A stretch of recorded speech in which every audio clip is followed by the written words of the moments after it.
Welcome to S4 media. Malayala ఇండస్ట్రీలో Hema committee నివేదిక hot topic అయిన విషయం తెలిసిందే. నటి రేవతి చేసిన ఆరోపణలతో మొదలై విమర్శలు, ఖండనలు, రాజీనామాలు దాటి వ్యవహారం కేసుల దాకా వెళ్ళింది. మంగళవారం మరికొందరు నటీమణులు మీటూ అంటూ ముందుకొచ్చారు. మాలీవుడ్లో తాము ఎదుర్కొన్న వేధింపులను వారు బయటపెట్టగా ఆధారాలు చూపాలంటూ వారిపై ఆరోపణలు ఎదుర్కొంటున్న వారు ఎదురుదాడికి దిగారు.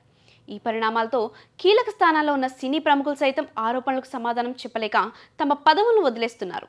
ఇప్పటి వరకు అధ్యక్షుడిగా కొనసాగుతున్న మోహన్ లాల్తో పాటుగా 17 మంచి ప్రముఖులు పదవులకు రాజీనామా చేయడంపై అనేక అనుమానాలు వ్యక్తమవుతున్నాయి.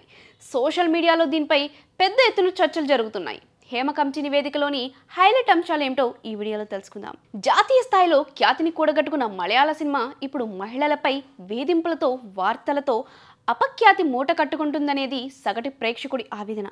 జస్టిస్ హేమ కమిటీ రిపోర్ట్ నేపథ్యంలో నటుడు మోహన్ లాల్ ఓ కీలక నిర్ణయం తీసుకున్నారు. అమ్మ అధ్యక్ష పదవికి రాజీనామా చేశారు. కీలక వ్యక్తులపై లైంగిక ఆరోపణలు వచ్చిన నేపథ్యంలో నైతిక బాధ్యతగా ఆయనతో పాటు మరో 17 మంది సభ్యులు తమ పదవులకి రాజీనామా చేశారు. అలాగే ఈ చిత్రమండలిలో రద్దు చేస్తున్నట్లు ప్రకటించారు. కాగా లైంగిక ఆరోపణల నేపథ్యంలో ఇటీవలే దర్శకుడు రంజిత్ బాలకృష్ణన్ కేరళ చలనచిత్ర మండలి అధ్యక్షుడు పదవి నుంచి తప్పుకున్నారు. మలయాళ ప్రముఖ నటుడు సిద్దికి మూవీ ఆర్టిస్ట్ అసోసియేషన్ కార్యదర్శి పదవికి రాజీనామా చేశారు. తమ పరువుకు భంగం కలిగించారని నటి రేవతిపై ఆయన కేరళ డిప్యూటీ జనరల్ ఆఫ్ పోలీస్కు ఫిర్యాదు చేశారు. మలయాళ చిత్ర పరిశ్రమలో లైంగిక వేధింపులపై వస్తున్న ఆరోపణలపై కేంద్ర మంత్రి సురేష్ గోపి స్పందించారు. ఇండస్ట్రీలో లైంగిక ఆరోపణలపై మీడియా తప్పుడు ఆరోపణలు చేస్తుందని, అసలు నిజాలు తెలియకుండా ఇలాంటి తప్పుడు ప్రచారం చేయడం తప్పు అని అభిప్రాయపడుతున్నారు. ఇక అమ్మ జాయింట్ సెక్రటరీ బాబురాజుపై ఓ జూనియర్ ఆర్టిస్ట్ ఇటీవలే లైంగిక ఆరోపణలు చేసిన సంగతి తెలిసిందే. ఈ ఆరోపణలను ఆయన మంగళవారం ఖండించారు. నాపై ఆరోపణలు చేశారో ముఖం చూపించి మాట్లాడాలని సవాల్ విసురుతున్నానని పేర్కొన్నారు. అయితే ఇటీవల ఓ జూనియర్ ఆర్టిస్ట్ బాబురాజుపై ఆరోపణలు చేశారు.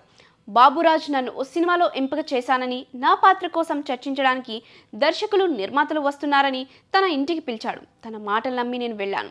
ఆ పాత్ర కోసం చర్చలు జరుగుతున్న సమయంలో ఆయన నాపై లైంగిక దాడి చేసినట్లు ఓ నటి ఆరోపణలు చేసిన సంగతి తెలిసింది. అది మరొక ముందే ఇప్పుడు మరొకరు ఆరోపణలు చేయడంతో ఇండస్ట్రీలో ప్రకంపనలు మొదలయ్యాయి. మలయాళ పరిశ్రమలోనే కాదు, బెంగాలీ చిత్రసీమలో మహిళలపై లైంగిక వేధింపులకు పాల్పడే వారిపై కఠిన చర్యలు తీసుకోవాలి. జస్టిస్ హేమ కమిటీ లాంటిదే ఇక్కడ ఏర్పాటు చేయాలని రీతా బరి సోషల్ మీడియాలో ముఖ్యమంత్రిని ట్యాగ్ చేస్తూ పోస్ట్ చేసింది. మరి ఇది ఎంత దుమారం రేపుతుందో చూడాలి.